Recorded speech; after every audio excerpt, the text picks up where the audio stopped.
الإنسان من علق اقرأ وربك الأكرم الذي علم بالقلم علم الإنسان ما لم يعلم. برخاب نے پروردگار کا نام لے کر جس نے سب کچھ پیدا کیا اس نے انسان کو جمے ہوئے خون سے پیدا کیا.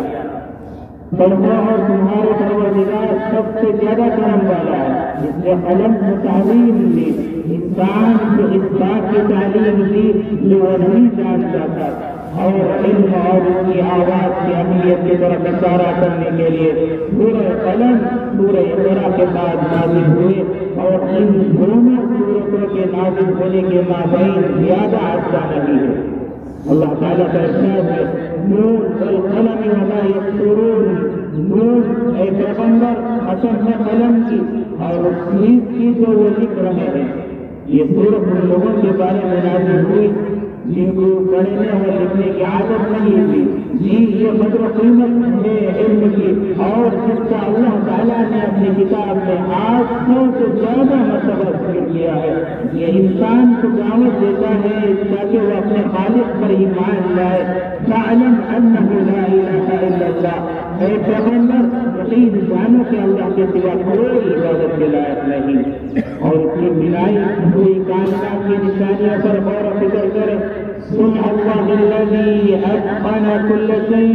یہ سب اللہ کی کاریگری ہے جس نے ہر چیز کو مستحکم طریقے سے بنایا ہے تاکہ اس کا دل اللہ تعالیٰ کی معرفت اور خیر سے بھرپور ہو جائے. انما یخشی اللہ من عباده العلماء. اللہ سے اس کے بندوں میں سے وہی ڈرتے ہیں جو علم رکھنے والے ہیں. اللہ اکبر اللہ اکبر لا الہ الا اللہ اللہ اکبر وللہ الحمد.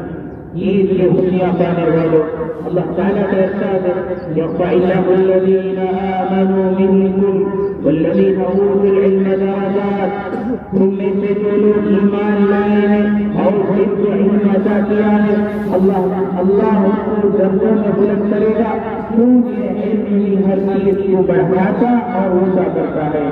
یہ اگر ریاستوں میں ہو تو ان کی قوت بڑھتا ہے اگر غریب میں ہو تو کسی کی ترغیب دیتا ہے. ٹیکنالوجی میں علم بنیاد ہوتا ہے انسانیت میں سارے علم کی ترغیب دیتا ہے اور اس کی حفاظت کرتا ہے. علم کی صحت کا تاج ہے خوراک کی حفاظت کرتا ہے. عقل کی کمال اور قوت بخشتا ہے. ترقی کی دوام بخشتا ہے. خاندان ان لوگ پر رکھتا ہے